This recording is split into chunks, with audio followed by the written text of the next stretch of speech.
Hi, everybody. Welcome to the second screencast for the poetry class. It appears that I did go slightly over 10 minutes for the first screencast, and this time I'm going to try to keep it under 10 minutes if possible. Okay, and we're just going to look at the second PowerPoint that I created for the class, and this was called The Genres of Poetry. I have a little bit of peace and quiet from my kids this afternoon, so let's see if I can get it to work. If there's a problem, what I'll do is I'll simply pause the recording and then try to pick it up again instead of starting all over again. Okay, so we talked about the genres of poetry in the second week of class. Okay, and to do that, to start talking about it, I'll just share a slide that I shared earlier in the first presentation. In this case, though, I'll retitle it Poetry in Pre-Literature. I'll remind you that we get our word poetry from the verb that means to make in Greek, and that basically when we're talking about a poem, we're talking about a thing made of words. So, of course, we human beings have always used words, but we make things from words in a way that has evolved, technology. So obviously the most basic technology for recording language is writing. We've had it for about 5,000 years, but it's only been practiced on a mass scale for less than 500 years. And poetry, when we talk about it as literature, really only happens when it's written down. Before then, it's not literature, but what we might call pre-literature. So let's talk a little bit about that and how poetry became literature. Okay, so today when we talk about versification, which is literally a translation of Russian stихotvorение, we mainly are talking about something that we appreciate for its beauty, for its aesthetic pleasures. But in the millennia before mass literacy, there was also a really practical function to versification, to making verses, and that is that it had a mnemonic function. In other words, it made content much easier to memorize. If you've ever tried memorizing a poem compared to memorizing a passage of prose, you'll understand this automatically. The ancient Greeks called their oral poets, who were illiterate, rhapsodes, which comes from the verb meaning to sew or stitch together. These poets were negrammatni, illiterate, and therefore what they were doing in their poetry was playing an endless game of gluchoi telephone, composing new poems by stitching together old poems that they had memorized. If you think about that a little bit, what it meant is that they were composing poetry and interpreting it more or less simultaneously, because of course their memories were not perfect. They would often add or subtract or forget or elaborate on things that they had remembered before. These oral poets, who are pre-literate, have gone under various names in various cultures through history. In English, we refer to them as bards, troubadours, minstrels. Troubadours comes from French. Bards is an old Germanic word. I have to be a little bit careful with the word bard because, as I found out from your presentations, the word bard in Russian has a slightly different meaning. For example, Okujava and Vysotsky, you guys call bards in Russian, and that just means a poet who accompanies himself on an instrument, a guitar. Yeah, in English, that's not really what we mean by that. What we mean by bard is really one of these semi or pre-literate poets. I do know that we talk about Shakespeare as the bard, but that's kind of semi-ironic. That's shutliva, and he wasn't technically speaking a bard because he was a fully literate person. Okay, but these pre-literate poets, they have different names in different cultures. In German, I happen to know these are called Minnesänger. Yeah, so they have their own version of that as well. So, as pre-literate poetry was evolving into literate poetry, it was really the ancient Greeks who recorded this process more clearly for those of us in the Western tradition than anybody else. And as they thought about what was happening to their poetry at the dawn of literate culture, they recognized three basic forms of poetry that, or versification, or stichotvorenia, that existed in their culture. To be specific, it was Aristotle who did this in his Poetics. He has a book called Poetics, and he identified in that book three different modes of versification.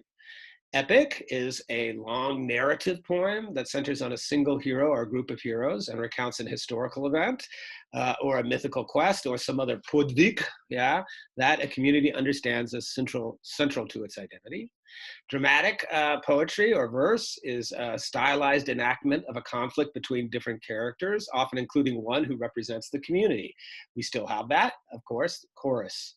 And this conflict tends to resolve either as a comedy or a tragedy. Comedy in the Shakespearean definition ending with a wedding, and tragedy ending with a funeral. And finally, Aristotle recognized a third mode of versification, which is lyric.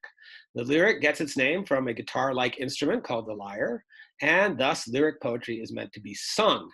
It may or may not be accompanied today by a musical instrument, but it always has a musical quality to it, and it often expresses the singer's personal experience, values, and emotions.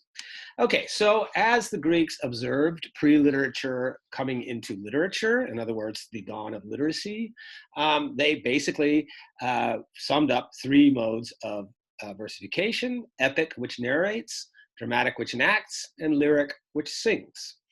Now, in pre-literature, as I just mentioned, talking about the rhapsodes, the composition of verse more or less happens simultaneously with its performance. But as literacy emerged, in other words, recording of language, right, the two skills became increasingly divided. We talked about that a little bit in the previous screencast. So interpretation and composition became two different people rather than one person together. So this explains an important fact, and that's why I want to linger on it a little bit, which is why the vast majority of versification today is lyric. So almost all of what we conventionally think of as of poetry is what we would call lyric verse. And this is really a function or a result of mass literacy. Nowadays, almost everyone can read and write, and because of that, the memory function, the usefulness of poetry as a way of remembering things, has become irrelevant. So we actually still do have epics and dramas, of course, okay, but nowadays they're mostly in prose. It's only lyrics that are still in verse. Okay, and that explains why there's so much lyric poetry, but so little, relatively speaking, epic or dramatic poetry. Okay, so we can talk a little bit now about poetry as literature. What we're talking about here are epics that have been recorded. You don't really need to know this for the exam, but it's interesting enough. The oldest recorded epic, which is not to say the oldest one, but the oldest one that has been recorded or written down, is the Epic of Gilgamesh. And it's so old, 1800 BCE, that it actually appeared before paper was even invented. So it's a good almost 3,000 years old. The longest one is the Mahabharata, which is in Sanskrit, and it's a very important epic for the Hindu religion. So again, this is not too important, but it's just interesting facts. Now, those of us who are in the so-called Western tradition have a special couple of epics, and those are the Iliad and the Odyssey by Homer. Now, why do they have a special status? Because languages like English and Russian, which we call in the Western tradition, get their vocabulary and their thinking about poetry from the ancient Greeks. Aristotle, for example, who I just mentioned. So that's why these two particular epics have a special status in our culture. They were written down from oral tradition, the rhapsodes, around 800 BCE, and were throughout the whole time of classical Greek the most prestigious works of literature in that culture. Okay, so here's just some examples. We don't have to linger on that too long. Okay, Hector's farewell to Andromache is from the Iliad, is one of the most famous scenes in it. Let's just, we don't have to linger on this or read it, but let's just linger for a second on that footnote about whether there was an actual person named Homer. There may have been such a person, but he would have been simply the person who wrote the epics down, not the one who really composed them. So most likely Homer is just the name for the many hundreds of pre-literate rhapsodes who sewed the epics together over centuries. By the way, these people still exist in certain places, Ossetia and so on, in the Caucasus. You can still find, and even in Macedonia and so on, you can still find people who do this kind of epic poetry from memory. Yeah. Okay, now drama is the other kind of mode, and just to give you a little bit of background on drama, the word drama just literally means action in Greece, and as I mentioned, the dramatic poetry enacts something.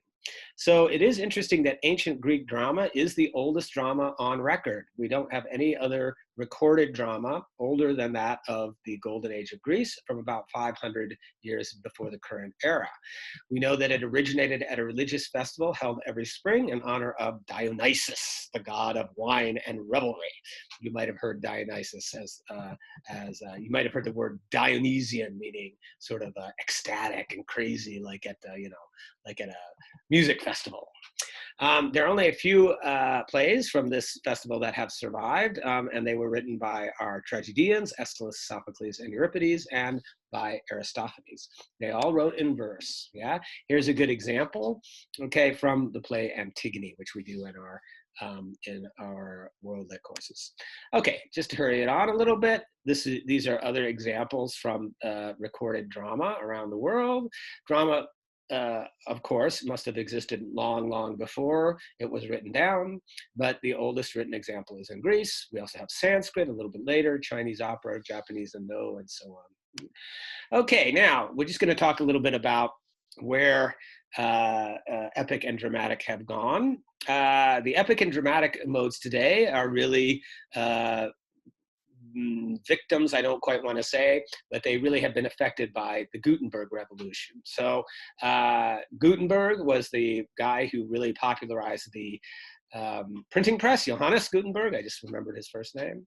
And from the beginning of that printing press, you can see the number of books that were printed in wealthy Europe from the 15th century to the 18th century, and an enormous amount of books, and with that, the development of mass literacy.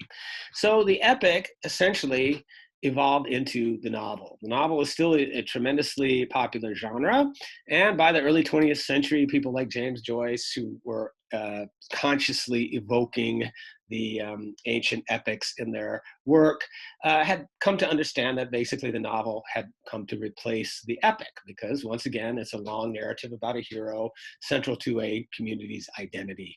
And it had been underway already for a long time. Walter Scott, Tolstoy, Balzac, Dickens, and others, that's a picture of Marilyn Monroe, yeah, have been writing epics essentially in the form of novels for a couple hundred years already. Yeah, what about dramatic mode? What happened to that? Yeah, why did Shakespeare write in verse, for example, but Chekhov didn't? Well, Shakespeare wrote in verse partly because he was imitating other verse dramas, like from the Greeks, but he also wrote in verse for practical reasons still, because many actors in his day were not reliably literate. So that meant that they couldn't read the lines or the scripts that Shakespeare wrote. They had to have somebody read it to them and then memorize it. So besides being beautiful, it was also practical for Shakespeare to write in verse to make it easier for his actors to memorize their lines. By the time Chekhov came along a couple hundred years later, no longer necessary because all the actors could read. Yeah. Okay, and this is the end. It looks like I'm done about exactly 10 minutes. Okay, so what happened to these various modes and what's going on today? That's a really interesting question that we've been exploring in the class the entire time. But just to talk about epic and dramatic mode, you might notice that there's a real tendency for epic stories and epic narratives in the movies and even television these days. And this really has a lot to do with whole new kinds of literacy. The big revolution that happened in television programming since the late 90s has been that television has understood that it makes a very good replacement for the novel. So what we're doing is we're having the same kind of storytelling, but we're doing it in a different form of literacy. Now we're talking about digital literacy and cinema literacy, which is a different kind. Okay, so this is all reflections of the revolution that we're going through, which is in media information and media tech. And it is by far the greatest revolution since Gutenberg. And in fact, it even dwarfs Gutenberg because the revolution is more intense that's going on now than in Gutenberg's time. Okay, and finally, we ended that week talking a little bit about Hamilton, which is a hip hop musical written in verse, right? And it's a little bit speculating on what the future of poetry is. And I think it's something that we've been exploring also the entire course, that the future of poetry is invested in these new technologies. So In this case, I'm evoking two Mirandas. One is Lin-Manuel Miranda, who did Hamilton, and the other is the Miranda from Shakespeare's play, The Tempest, who says the famous words, "Oh, brave new world that has such people in it." And we are in a kind of brave new world of poetry because of that digital revolution. Okay, that finishes that lecture. I'm going to stop the share and say goodbye, and I hope that I didn't go over my time.